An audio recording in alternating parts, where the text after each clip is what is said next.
Take us back to the beginning. How did you discover your passion for acting and storytelling? How did this journey begin for you? I was always really into movies. Like the reason I'm an actor is honestly Spy Kids.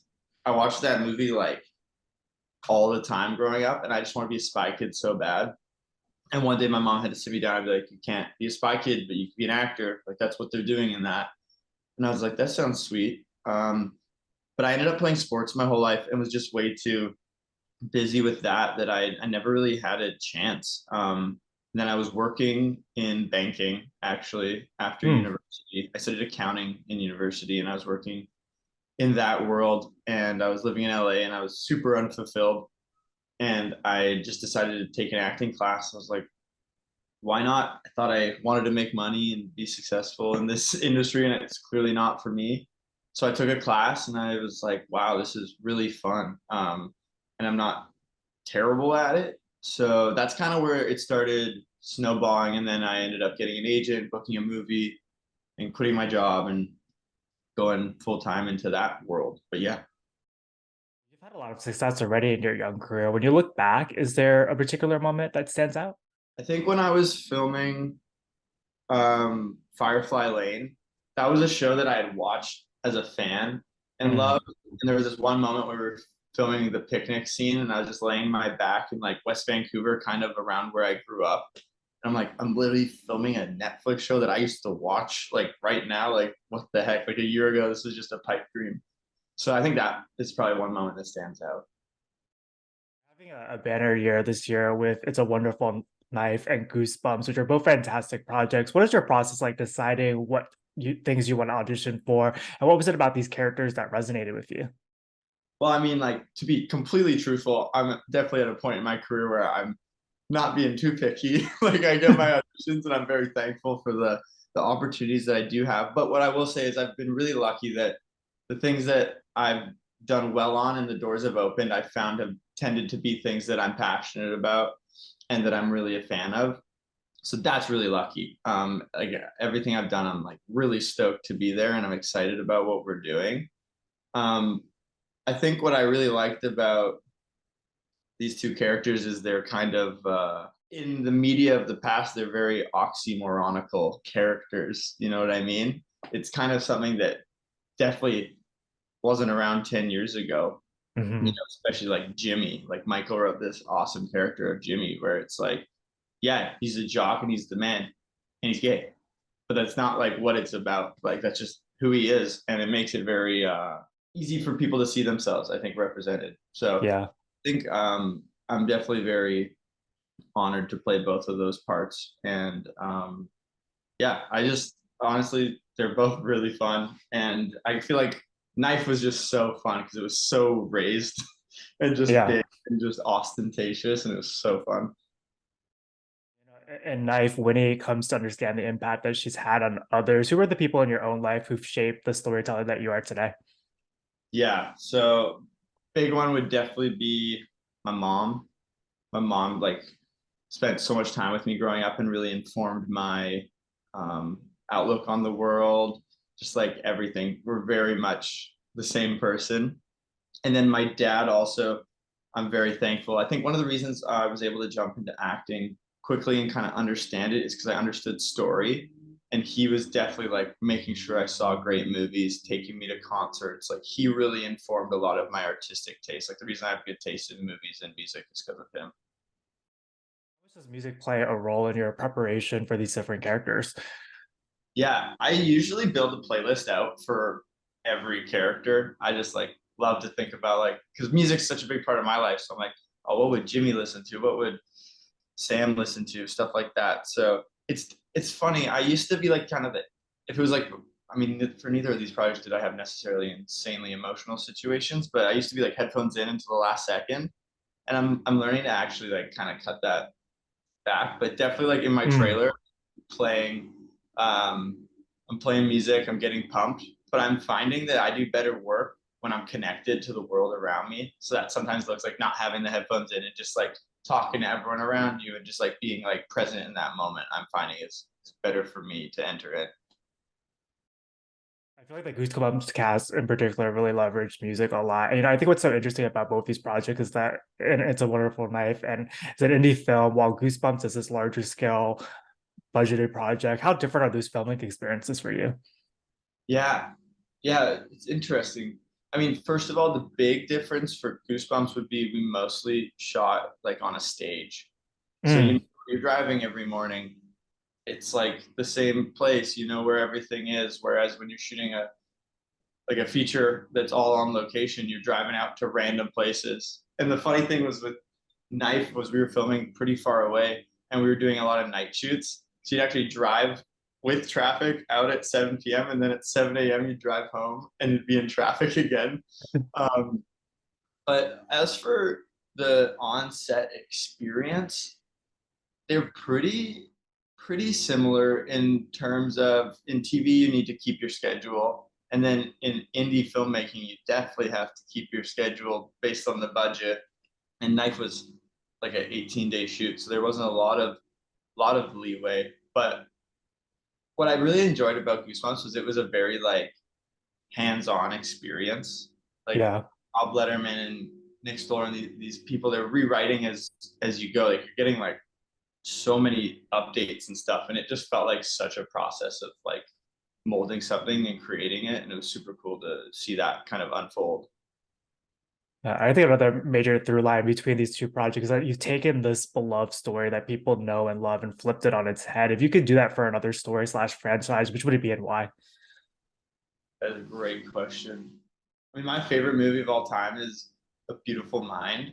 Mm, So that's just like my dream role. So maybe something in that world, but where the psychosis kicks in a little bit earlier, because like for that movie you see him in kind of more in like his 40s where it really starts to take hold. But it'd be interesting to play something like that of like a college or high school age student, yeah. like what I'm playing, and like what that would look like, and probably trying to hide it and like not wanting to like kind of admit it. I don't know. That'd be cool. Yeah, that's a great answer. You're also working with so many legends and veterans in this industry. What did you learn from watching them, particularly Justin Long, who you worked with in both projects in very different roles? Yeah, I mean, Justin Long is. Just remember driving home, and I was like, there is so much road ahead of me. Like, there's where Mm, I'm at, and then you see someone like Justin just like becoming someone completely different, but really inhabiting it, and it just being like a believable person. I was like, it wasn't like that makes it sound like it was depressing, but I was like, there's so much road ahead. Like, look how good I could get. Like, look what you can do with this craft. I found that to be super motivating. Like, he's just incredible, and like watching someone who's done it for so long and how they do scenes on set and like what that looks like, and you can just tell he knows the gig so well and what needs to happen, and that was super impressive to me. to aspire to. You really got to show off your range in episode 104 when Miles's character is reliving specific moments in this loop. What was it like getting to work with him as you approach the dynamic between your two characters, particularly when it comes to replaying that scene over and over and keeping it fresh and meeting those different variations of James? Yeah. So first of all, working with Miles is amazing. We get lucky enough, like, got to meet up and hang out before, like the whole Mm, cast and stuff, and everyone was so kind. So immediately that kind of just sets you at ease a bit more. And Miles was such a generous scene partner and really like wanted to do a good job and really wanted to talk it through and stuff. And I really enjoy that because I like the work and that aspect of things. I think for my character, the approach was just to every scene is its own scene. And like, obviously, you don't know anything. So it was really just trying to keep it light and fresh for me. Yeah. I mean, I can't speak for Miles' approach, but I think it turned out really well. It was super fun. And I love how it came together. Like you were saying earlier, it was really important for Rob and Nick and the creative team that you all had the freedom to make these characters your own. What did you bring to Sam that wasn't initially on the page? And how did that trust allow you to take agency over his journey? I think what I brought to Sam that wasn't necessarily on the page was that he's just like a really like I wanted him to be like that kid we all knew in high school. It was just like, wow, that person's so dialed in. Like they just Mm, know who like for me yeah. that didn't happen until college. I was like pretty insecure and didn't know like where I fit in the world in high school. Um, so it was like trying to bring that energy of just like, this is Sam. He's all good, like in the way that he's like kind of weirded out by James lying to him at the start. He's just like, why would you lie? I'm probably gonna like you either way. I like people. I just kind of wanted him to be this really confident, needs nothing from the world around him uh, guy with a yeah, like I think he's a cool guy, but I didn't want him to just be like the captain of the soccer team jock who's like man, he's just like a really nice guy who's like pretty dialed in and kind of in that more adult headspace of just like Yeah. knowing where he sits in the world. Yeah. Him and Jimmy are very comfortable in their own skin. And based on how season one of Goosebumps, and there's a huge possibility to continue to tell this story. If we're lucky enough to get a second season, is there an aspect of Sam that you would like to dive further into? Definitely. I mean, I'm genuinely really interested. I would want to see like I think most would just be the that next conversation between James and Sam where we kind of be like, what was that? Like, what is going on? And then I would be really interested to see if they're able to meet in the same place and just be like have James just come as James and see like what that vibe is. And then selfishly for Sam, also like there's so many cool, scary things in this show. I would love to get Yeah. some of the frights. Well, and you deliver such phenomenal performances in both projects. Is there a scene in particular that you're excited for audiences to see? Okay, I'll do one for each. I think for It's a Wonderful Knife, the real estate commercial with Joel, like that was one Hmm. where I read the script and I was like, I can't wait to shoot that, especially with Joel McHale. Um, that one always puts a smile on my face. Or like when I run and jump into his arms when I get the truck, because Joel's like 6'6" and I'm just like not 6'6". And then I really liked the kind of like breakup scene, not breakup scene, but the kind of like yeah breakup scene with one of James's dupes. Yeah. That was originally not in the script, and we actually shot that like 3 months after we had filmed episode 3. Oh, cool. They were putting it together, and they wrote that scene in because they felt like they needed to like come back to it. And now watching it, I'm so glad they did. And I think it's a really fun scene, and I think it shows maybe more than any other scene who Sam is. Yeah. Like he's just kind of he's a nice guy. He's like, what, like I'm not gonna do this if you're gonna be like a jerk. And then Yeah. and then James just storms out, and I like that scene. I think it's fun.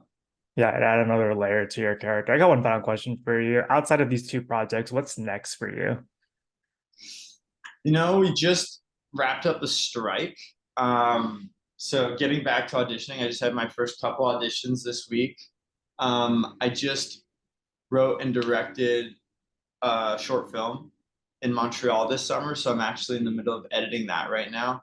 So I'm super excited to see that come together. I'm doing it with my friend Emily Bier, who I did Nahaha Itku with. Mm, And so having a lot of fun with that. It's been really fun to really take on way more of the creative process on the plate. yeah. Um, that's kind of what I'm doing right now. And, I'll book something soon, Yeah. get back to work.